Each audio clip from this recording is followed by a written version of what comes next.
Hi all, welcome to Spartans. നമ്മൾ ഇന്ന് discuss ചെയ്യുന്നത് രാമൻ സ്പെക്ട്രോസ്കോപ്പി. സ്പെക്ട്രോസ്കോപ്പി എന്ന പേര് ഉദ്ദേശിക്കുന്നത് എന്താണ്? എന്തുകൊണ്ടാണ് രാമൻ സ്പെക്ട്രോസ്കോപ്പി ബാക്കിയുള്ള സ്പെക്ട്രോസ്കോപ്പിയിൽ നിന്ന് വ്യത്യസ്തനാവുന്നത്? അതിൻ്റെ basic principle, selection rule and what about Raman scattering, ഇങ്ങനെയുള്ള കാര്യങ്ങളാണ് നമ്മൾ ഇന്നത്തെ ക്ലാസ്സിൽ ഡിസ്കസ് ചെയ്യുന്നത്. സ്പെക്ട്രോസ്കോപ്പി എന്ന പേര് ഉദ്ദേശിക്കുന്നത് ഇൻട്രാക്ഷൻ ഓഫ് ലൈറ്റ്. അവിടെ ലൈറ്റുമായിട്ടുള്ള ഇൻട്രാക്ഷൻ ഉണ്ട് എന്നാണ് സ്പെക്ട്രോസ്കോപ്പി എന്ന പേര് ഉദ്ദേശിക്കുന്നത്. യൂഷ്വലി രാമൻ സ്പെക്ട്രോസ്കോപ്പി ബാക്കിയുള്ള സ്പെക്ട്രോസ്കോപ്പി തമ്മിലുള്ള ഡിഫറൻസ് എന്താണെന്ന് നമുക്ക് നോക്കാം. യൂഷ്വലി നമ്മൾ കാണുന്ന rotational spectroscopy, vibrational spectroscopy, ro vibrational spectroscopy, അവിടെയെല്ലാം ലൈറ്റ് മാറ്ററുമായിട്ട് ഇൻട്രാക്ട് ചെയ്യുന്നുണ്ട്. മാറ്റർ ലൈറ്റിനെ അബ്സോർബ് ചെയ്തിട്ട് ഹയർ എക്സൈറ്റഡ് സ്റ്റേറ്റിൽ പോകുന്നു, ലൈറ്റിനെ ട്രാൻസ്മിറ്റ് ചെയ്യുന്നു. ബട്ട് രാമൻ സ്പെക്ട്രോസ്കോപ്പിയുടെ ഇമ്പോർട്ടൻസ് എന്ന് പറയുന്നത് അവിടെയുള്ളത് സ്കാറ്ററിംഗ് ആണ്. രാമൻ സ്പെക്ട്രോസ്കോപ്പി ബാക്കി സ്പെക്ട്രോസ്കോപ്പി തമ്മിലുള്ള ഡിഫറൻസ് എന്ന് പറയുന്നതും ഇതാണ്. ലൈറ്റിൻ്റെ ഇൻട്രാക്ഷൻ മോഡിലാണ് ഡിഫറൻസ് വരുന്നത്. ഇവിടെയുള്ളത് എന്താ? Scattering of light. ഇനി ആ ഒരു സ്ലൈഡിൽ നിങ്ങൾക്ക് ഒരു മോളിക്യൂൾ കാണാം. ആ മോളിക്യൂളുമ്പോൾ ഒരു ലൈറ്റ് വന്ന് ഇൻസിഡൻറ്റ് ചെയ്യുന്നു. സിംപിളി നിങ്ങൾക്ക് മനസ്സിലാവാനാണെങ്കിൽ ഒരു ഗ്രീൻ കളറിലാണ് ആ ഇൻസിഡൻറ്റ് ചെയ്ത് വന്ന ലൈറ്റിനെ കാണിച്ചിരിക്കുന്നത്. സോ അവിടെ നമുക്ക് 3 പോസിബിലിറ്റി കാണാൻ പറ്റും. ഒരു പോസിബിലിറ്റി എന്ന് പറയുന്നത് ആ ഗ്രീൻ കളറിൽ ആണ് ഒരു ലൈറ്റ് വന്ന് ഇൻസിഡൻറ്റ് ചെയ്യുന്നത് വിചാരിക്കുക. ആ ഗ്രീൻ കളറിൽ തന്നെ ഒന്ന് സ്കാറ്റർ ചെയ്ത് പോകുന്നുണ്ട്. ഒരു ബ്ലൂ കളറിൽ ഒരു ലൈറ്റ് സ്കാറ്റർ ചെയ്ത് പോകുന്നുണ്ട്. ഒരു റെഡ് കളറിൽ ലൈറ്റ് സ്കാറ്റർ ചെയ്ത് പോകുന്നുണ്ട്. അപ്പോൾ ഇതാണ് 3 പോസിബിലിറ്റി. എന്താണ് ആ 3 പോസിബിലിറ്റി തമ്മിലുള്ള ഡിഫറൻസ് എന്ന് നമുക്ക് നോക്കാം. സിംപിളി ഞാൻ പറയാണ്, ആ ഒരു ഗ്രീൻ കളറിൽ ഉള്ള ലൈറ്റ് എന്ന് പറഞ്ഞില്ലേ, അതായത് ഇൻസിഡൻറ്റ് ചെയ്ത ലൈറ്റ്, അതിൻ്റെ ഫ്രീക്വൻസി ന്യൂ എന്ന് എടുക്കുക. ആ ഇൻസിഡൻറ്റ് ചെയ്ത ലൈറ്റിൻ്റെ ഫ്രീക്വൻസി ന്യൂ ആണെങ്കിൽ ഒരു പോസിബിലിറ്റി എന്ന് പറയുന്നത് സ്കാറ്റർ ചെയ്ത ലൈറ്റിൻ്റെ ഫ്രീക്വൻസി ന്യൂ തന്നെ ആവാം. അതിന് നമ്മൾ വിളിക്കുന്നതാണ് റെയ്ലേ സ്കാറ്ററിംഗ്. അതായത് nu incident equal to nu scattering, that is Rayleigh scattering. ബാക്കിയുള്ള 2 പോസിബിലിറ്റി എന്ന് പറയുന്നത് എന്തായിരിക്കും? ഒരു പോസിബിലിറ്റി എന്ന് പറയുന്നത് നമ്മൾ പറഞ്ഞു. ബാക്കിയുള്ള രണ്ടാമത്തെ പോസിബിലിറ്റി എന്ന് പറയുന്നത് new scattering greater than nu incident. Scatter ചെയ്ത് പോയ ലൈറ്റിൻ്റെ ഫ്രീക്വൻസി ആയിരിക്കാം ഹയർ വരാം എന്തിനേക്കാളും, ഇൻസിഡൻറ്റ് ചെയ്തതിനേക്കാളും. മൂന്നാമത്തെ പോസിബിലിറ്റി എന്തായിരിക്കും? ന്യൂ ഇൻസിഡൻറ്റ്, അതായത് ഇൻസിഡൻറ്റ് ചെയ്ത ലൈറ്റിൻ്റെ ഫ്രീക്വൻസി ഹയർ ആവാം എന്തിനേക്കാളും, സ്കാറ്റർ ചെയ്ത് പോയ ലൈറ്റിനേക്കാളും. അപ്പോൾ ആ 2 പോസിബിലിറ്റി സിംപ്ലി നമുക്ക് എന്ത് പറയാം? Nu scattering equal to nu not equal to nu incident. അതിന് നമ്മൾ വിളിക്കുന്നതാണ് രാമൻ സ്കാറ്ററിംഗ്. അതായത് ഇൻസിഡൻറ്റ് ചെയ്ത ലൈറ്റിൻ്റെ ഫ്രീക്വൻസിയും സ്കാറ്റർ ചെയ്ത് പോയ ലൈറ്റിൻ്റെ ഫ്രീക്വൻസിയും സെയിം ആണെങ്കിൽ അതിന് നമ്മൾ വിളിക്കും റെയ്ലേ സ്കാറ്ററിംഗ്. അത് സെയിം അല്ലെങ്കിൽ nu scattering not equal to nu incident, അങ്ങനെയുള്ള കേസിൽ നമ്മൾ വിളിക്കും രാമൻ സ്കാറ്ററിംഗ്. അപ്പം അവിടെ തന്നെ 2 സബ് കേസ് നമുക്ക് കാണാൻ പറ്റും. ഒരെണ്ണം എന്താ, നമ്മൾ പറഞ്ഞു തന്നെയാണ്, nu incident greater than nu scattering. രണ്ടാമത്തത് nu scattering greater than nu incident. അതിൽ nu scattering greater than nu incident ആണെങ്കിൽ, ന്യൂ സ്കാറ്റർ ചെയ്ത് പോയ ലൈറ്റിൻ്റെ ഫ്രീക്വൻസിയാണ് ഹയറെങ്കിൽ അതിന് നമ്മൾ വിളിക്കുന്നതാണ് ആൻറ്റി സ്റ്റോക്സ് റേഡിയേഷൻ. ഇനി ഇൻസിഡൻറ്റ് ചെയ്ത ലൈറ്റിൻ്റെ ഫ്രീക്വൻസിയാണ് ഹയറെങ്കിൽ അതിന് വിളിക്കുന്നതാണ് സ്റ്റോക്സ് റേഡിയേഷൻ. അപ്പോൾ ചിലർക്കെങ്കിലും ഒരു സംശയം തോന്നാം, ഞാൻ ഇപ്പോൾ പറഞ്ഞത് ന്യൂവിൻ്റെ അതായത് ഫ്രീക്വൻസിയുടെ ടേംസിലാണ്. ഞാൻ അവിടെ എഴുതിയിരിക്കുന്നത് ലാംഡയുടെ കേസിലാണ്. ന്യൂ എന്ന് പറയുന്നത് ഫ്രീക്വൻസി, ലാംഡ എന്ന് പറയുന്നത് വേവ് ലെങ്ത് ആണ് നമുക്കറിയാം. നമുക്ക് വേറൊരു കാര്യം അറിയാം, nu equal to C by lambda, nu inversely proportional to lambda. അങ്ങനെ ഒരു റിലേഷൻസ് എക്സിസ്റ്റ് ചെയ്യും എന്നുണ്ടെങ്കിൽ നമുക്ക് എന്ത് പറയാം? Nu scattering greater than nu incident നമ്മൾ പറഞ്ഞു. അത് ഏതിൻ്റെ കേസിലാണ്? സ്കാറ്ററിങ്ങിൻ്റെ ഫ്രീക്വൻസി കൂടുതൽ, ആൻറ്റി സ്റ്റോക്സ്. അപ്പോൾ ഫ്രീക്വൻസി കൂടിയ സ്കാറ്റർ ചെയ്ത് പോയ ലൈറ്റിൻ്റെ ഫ്രീക്വൻസി കൂടിക്കഴിഞ്ഞാൽ എന്ത് ചെയ്യും? വേവ് ലെങ്ത് കുറയും എന്നല്ല പറയുന്നത്. അപ്പോൾ ആൻറ്റി സ്റ്റോക്സിൻ്റെ കേസിൽ എന്തായിരിക്കും?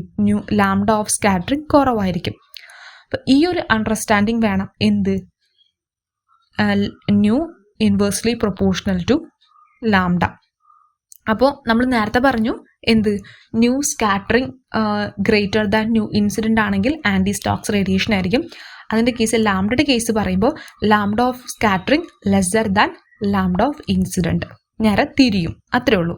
ജസ്റ്റ് ഒരെണ്ണം പഠിച്ചു വയ്ക്കുക, ബാക്കി മറ്റേത് ഇൻവേഴ്സ്ലി പ്രൊപ്പോർഷണൽ, അതിൻ്റെ ഇൻവേഴ്സ് റിലേഷൻ ആണെന്ന് ആലോചിച്ച് വയ്ക്കാം.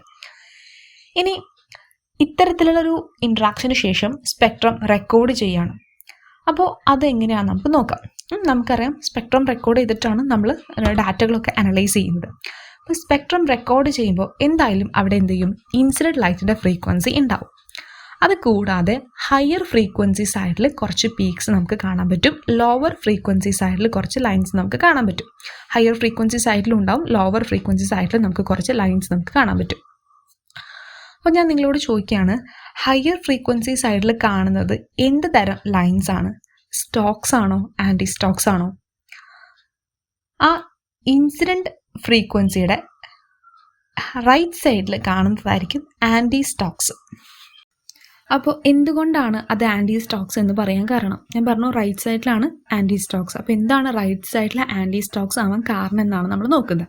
അപ്പോൾ സ്കാറ്റർ ചെയ്തിട്ടുള്ള ലൈറ്റിൻ്റെ ഫ്രീക്വൻസിയാണ് ആ കാണിച്ചിരിക്കുന്നത്. നമ്മുടെ താഴെ കാണിച്ചിരിക്കുന്നത് സ്കാറ്റർ ചെയ്ത് പോയിട്ടുള്ള ലൈറ്റിൻ്റെ ഫ്രീക്വൻസിയാണ് കാണിച്ചിരിക്കുന്നത്, നമ്മുടെ എക്സ് ആക്സിസ് എന്ന് പറയുന്നത്. അപ്പോൾ ഹയർ ഫ്രീക്വൻസി സൈഡിൽ ആണ് നമ്മുടെ ലൈൻസ് ഉള്ളതെങ്കിൽ അത് ആരെന്നെയായിരിക്കും? ആൻറ്റി സ്റ്റോക്സ് ആയിരിക്കും. കാരണം new scattering greater than nu incident എന്ന് പറയുന്നത് ആരായിരുന്നു? ആൻറ്റി സ്റ്റോക്സ് ആയിരുന്നു. അപ്പോൾ അതുകൊണ്ടാണ് ഞാൻ പറഞ്ഞത് റൈറ്റ് സൈഡിൽ കാണുന്നത് ആ ഒരു ലൈറ്റ് ബ്ലൂ കളറിൽ കാണിച്ചിരിക്കുന്നത് ആൻറ്റി സ്റ്റോക്സ് ആണെന്ന് പറഞ്ഞു. ഇനി ലെഫ്റ്റ് സൈഡിൽ നമ്മുടെ റെയിലേ സ്കാറ്ററിങ്ങിൻ്റെ ലെഫ്റ്റ് സൈഡിൽ കാണുന്നത് ആരാണ്? സ്റ്റോക്സ് ആണ്. കാരണം എന്താ? അവിടെ സ്കാറ്ററിങ്, അതായത് ന്യൂ സ്കാറ്ററിങ് കുറവാണ്. ഇപ്പോൾ ന്യൂ സ്കാറ്ററിങ് കുറവാണെങ്കിൽ നമുക്ക് എന്ത് പറയാം? അത് സ്റ്റോക്സ് ആണെന്ന് നമുക്ക് പറയാം. അപ്പോൾ സിംപ്ലി ഇത്രയേ ഉള്ളൂ. ഹയർ ഫ്രീക്വൻസി സൈഡിലുള്ളത് ആൻറ്റി സ്റ്റോക്സും ലോവർ ഫ്രീക്വൻസി സൈഡിലുള്ളതും സ്റ്റോക്സ് ആണ്. കാരണം ഇവിടെ ന്യൂ സ്കാറ്ററിങ്ങിൻ്റെ ആണ് പറയുന്നത്, അതുകൊണ്ടാണ് ഹയർ ഫ്രീക്വൻസി സൈഡിലുള്ളത് ആൻറ്റി സ്റ്റോക്സും ലോവർ ഫ്രീക്വൻസി സൈഡിലുള്ളത് സ്റ്റോക്സ് ആണെന്ന് പറയാൻ കാരണം. ഇനി ന്യൂ ഇൻസിഡൻറ്റ് അല്ലെങ്കിൽ ന്യൂ എക്സൈറ്റേഷൻ എന്ന് പറഞ്ഞ് നമുക്ക് ഒരെണ്ണം കാണാം അല്ലെ, ആ മിഡിൽ വണ്ണിൽ കുറച്ച് ഹൈറ്റിൽ നമുക്ക് കാണാൻ പറ്റും. അത് ആരാണെന്ന് വെച്ച് കഴിഞ്ഞാൽ നമ്മുടെ റെയിലേ സ്കാറ്ററിങ് ആണ്. കാരണം എന്താ? Nu incident equal to nu scattering ആണ്. അപ്പോൾ അത് നമ്മുടെ റെയിലേ സ്കാറ്ററിങ്ങിൻ്റെ ആണ്. അപ്പോൾ റൈറ്റിലും ലെഫ്റ്റിലുള്ളത് നമ്മുടെ രാമൻ സ്കാറ്ററിങ്ങും ആ മിഡിൽ വൺ നമ്മുടെ റെയിലേ സ്കാറ്ററിങ്ങും ആണ്. ഇനി നിങ്ങൾക്ക് അതിൻ്റെ ആ ഒരു ഗ്രാഫിൻ്റെ മേലിൽ നമുക്ക് കുറച്ച് കാര്യങ്ങൾ കാണാൻ പറ്റും. അപ്പോൾ റെയിലേ സ്കാറ്ററിംഗ് എന്ന് പറയുകയാണെങ്കിൽ ന്യൂ സീറോ, അതായത് ഗ്രൗണ്ട് സ്റ്റേറ്റിൽ നിന്നാണ് നമ്മുടെ റേഡിയേഷൻ പോകണമെങ്കിൽ ആ ഗ്രൗണ്ട് സ്റ്റേറ്റിലോട്ട് തന്നെയാണ് ആര് വരുന്നത്? നമ്മുടെ റേഡിയേഷൻ ന്യൂ സീറോയിലോട്ട് തന്നെയാണ് തിരിച്ച് വരുന്നത്. അതുകൊണ്ടാണ് ആ ഒരു ഗ്രാഫിൽ റെയിലേ സ്കാറ്ററിങ്ങിൻ്റെ പീക്കിന് കുറച്ച് ഇൻറ്റൻസിറ്റി അല്ലെങ്കിൽ കുറച്ച് ഹൈറ്റ് കൂടുതൽ, നമുക്ക് ഇൻറ്റൻസിറ്റി എന്ന് പറയാം, ഇൻറ്റൻസിറ്റി കൂടുതൽ. കാരണം എന്തോ അപ്പോൾ ഹയർ ഇൻറ്റൻസിറ്റി ആയിരിക്കുക റെയിലേ സ്കാറ്ററിങ്ങിനാണ്. പിന്നെ ആ ഒരു ഇൻറ്റൻസിറ്റി കൂടുതലായിരിക്കുക നമ്മുടെ സ്റ്റോക്സിനാണ്.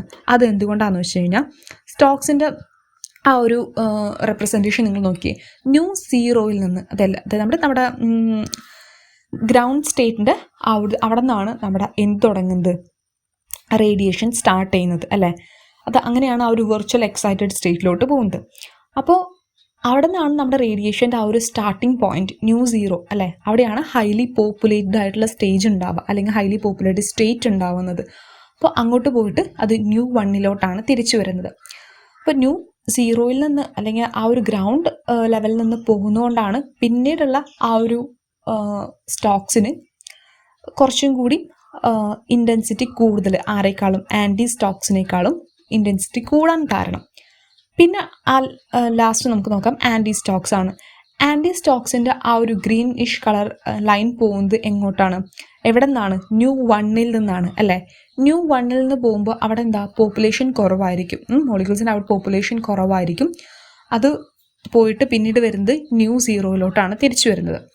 അപ്പോൾ അതാണ് ഇൻറ്റൻസിറ്റിയിൽ ഉണ്ടാകുന്ന ആ ഒരു വേരിയേഷന് കാരണം. ഒരെണ്ണം നല്ല ഹൈറ്റിൽ കൊടുത്തു, അതായത് ഹൈ ഇൻറ്റൻസിറ്റിയിലാണ്, പിന്നത്തതിൻ്റെ ഹൈറ്റ് ഇത്തിരി കുറഞ്ഞു. ആൻറ്റി സ്റ്റോക്സിൻ്റെ ഹൈറ്റ് വളരെ കുറവാണ്. അപ്പോൾ ആൻറ്റി സ്റ്റോക്സിൻ്റെ ഹൈറ്റ് വളരെ കുറവാകാൻ കാരണം അതിൻ്റെ റേഡിയേഷൻ പോകുന്നത് ന്യൂ വണ്ണിൽ നിന്നാണ്, അവിടെ പോപ്പുലേഷൻ കുറവാണ്. ബാക്കിയുള്ള രണ്ടെണ്ണം പോകുന്നത് ന്യൂ സീറോയിൽ നിന്നാണ്, അതായത് ഗ്രൗണ്ട് സ്റ്റേറ്റിൽ തന്നെയാണ്. പക്ഷേ ഗ്രൗണ്ട് സ്റ്റേറ്റിലോട്ട് തന്നെ തിരിച്ചു വരുന്നത് ആരാണ്? റെയിലേ സ്കാറ്ററിംഗ് ആണ്. അതുകൊണ്ട് അതിൻ്റെ ഇൻറ്റൻസിറ്റി ഹൈ ആണ്. അതിനേക്കാളും കുറച്ച് കുറയാൻ കാരണം സ്റ്റോക്സിൻ്റെ കേസിൽ ന്യൂ സീറോയിൽ നിന്ന് തന്നെയാണ് റേഡിയേഷൻ എക്സൈറ്റഡ് വെർച്വൽ സ്റ്റേറ്റിലോട്ട് പോകുന്നത്, പക്ഷേ ന്യൂ വണ്ണിലോട്ടാണ് തിരിച്ചു വരുന്നത്. അപ്പോൾ ഇതാണ് ഒരു ഓവറോൾ ഐഡിയ എന്ന് പറയുന്നത്. ഇനി റെയിലേ സ്കാറ്ററിംഗ്, അതായത് നമ്മൾ പറഞ്ഞു റെയിലേ സ്കാറ്ററിംഗ് എന്ന് പറയുന്നത് നമ്മൾ കൊടുത്തിട്ടുള്ള ആ ഒരു nu incident equal to nu scattering. Rayleigh സ്കാറ്ററിങ്ങും സ്റ്റോക്സിൻ്റെ ഫസ്റ്റ് ലൈനും, അതായത് ഒരു കുറേ ലൈൻസിൻ്റെ ആ ഒരു ഗ്രൂപ്പിനെയാണ് നമ്മൾ ആ ഒരു ഇങ്ങനെ ഗ്രാഫ് പോലെ റെപ്രസെൻ്റ് ചെയ്തത്. അപ്പോൾ സ്റ്റോക്സിൽ ഫസ്റ്റ് ലൈനും അല്ലെങ്കിൽ ആൻറ്റി സ്റ്റോക്സിലെ ഫസ്റ്റ് ലൈനും, ഇപ്പോൾ റെയിലേ സ്കാറ്ററിങ്ങിൽ നിന്ന് സ്റ്റോക്സിൻ്റെ ഫസ്റ്റ് ലൈനും അല്ലെങ്കിൽ ആൻറ്റി സ്റ്റോക്സിൻ്റെ ഫസ്റ്റ് ലൈനും തമ്മിലുള്ള ഡിഫറൻസ് നമുക്കറിയാം. ആ റെയിലേ സ്കാറ്ററിങ്ങും സ്റ്റോക്സും തമ്മിൽ ചെറിയൊരു ഡിഫറൻസ് ഉണ്ട്. അതായത് ആ ഒരു ഗ്യാപ്പ് കാണാം, കുറച്ച് നീങ്ങിയിട്ടാണല്ലോ ഈ സ്റ്റോക്സും ആൻറ്റി സ്റ്റോക്സും ഒക്കെ കിടക്കുന്നത്. റെയിലേ സ്കാറ്ററിങ്ങിൽ നിന്ന് കുറച്ച് ഒരു ഡിസ്റ്റൻസ് വിട്ടിട്ടാണ് ഈ സ്റ്റോക്സും ആൻറ്റി സ്റ്റോക്സും ഒക്കെ ഉള്ളത്. അപ്പോൾ അതിൻ്റെ ഫസ്റ്റ് ലൈന് തമ്മിലുള്ള ഡിഫറൻസ് ആണ് ഈ റെയിലേ സ്കാറ്ററിങ്ങും ഫസ്റ്റ് ആൻറ്റി സ്റ്റോക്സ് ലൈൻ തമ്മിലുള്ള ഡിഫറൻസ് ആണ് എന്ത് പറയുന്നത്, രാമൻ ഷിഫ്റ്റ്. അതേപോലെ തന്നെ റെയിലേ സ്കാറ്ററിങ്ങും ഫസ്റ്റ് ലൈൻ ഓഫ് സ്റ്റോക്സിൻ്റെ ഫസ്റ്റ് ലൈനും തമ്മിലുള്ള ഡിഫറൻസ് ആണ് രാമൻ ഷിഫ്റ്റ് എന്ന് പറയുന്നത്. രണ്ടിനും നമ്മൾ രാമൻ ഷിഫ്റ്റ് തന്നെയാണ് പറയുക, സ്റ്റോക്സ് ആയിക്കോട്ടെ ആൻറ്റി സ്റ്റോക്സ് ആയിക്കോട്ടെ. അപ്പോൾ റെയിലേ സ്കാറ്ററിങ്ങിൽ നിന്ന് എത്രത്തോളം ഡിഫറൻറ്റ് അല്ലെങ്കിൽ എത്രത്തോളം ഡിസ്റ്റൻസ് ആണ് ഈ ഫസ്റ്റ് ആൻറ്റി സ്റ്റോക്സ് ലൈനിലേക്കുള്ളതെന്ന് ചോദിച്ചു കഴിഞ്ഞാൽ അതിന് പറയുന്നതാണ് രാമൻ ഷിഫ്റ്റ് എന്ന്. അതിന് മറ്റൊരു പേരും കൂടിയുണ്ട്, ഡിസ്പ്ലേസ്മെൻറ്റ് വേവ് നമ്പർ എന്ന് പറയുന്ന മറ്റൊരു പേരും കൂടിയുണ്ട്. ഇനി ബാക്കിയുള്ള സ്പെക്ട്രോസ്കോപ്പിക് ടെക്നിക്സ് നമ്മൾ കണ്ടു അല്ലേ. അതിൽ നിന്ന് എന്തൊക്കെ ഡിഫറൻസ് ആണ് രാമൻ സ്പെക്ട്രോസ്കോപ്പിക്ക് ഉള്ളതെന്ന് നമുക്ക് നോക്കാം. അപ്പോൾ റൊട്ടേഷണൽ സ്പെക്ട്രോസ്കോപ്പി നമ്മൾ യൂസ് ചെയ്ത റേഡിയേഷൻ്റെ എനർജി എന്ന് പറയുന്നത് മൈക്രോവേവ് റീജിയനിലാണ്. നമ്മൾ ഓൾറെഡി ഡിസ്കസ് ചെയ്ത കാര്യമാണ്. അപ്പോൾ വൈബ്രേഷണൽ സ്പെക്ട്രോസ്കോപ്പിൽ IR റീജിയനിലാണ്. അപ്പോൾ അതേപോലെ രാമൻ സ്പെക്ട്രോസ്കോപ്പിൽ യൂസ് ചെയ്യുന്ന റേഡിയേഷൻ ഏത് റീജിയനിലായിരിക്കും? മൈക്രോവേവ് ആണോ, IR ആണോ, വിസിബിൾ ആണോ?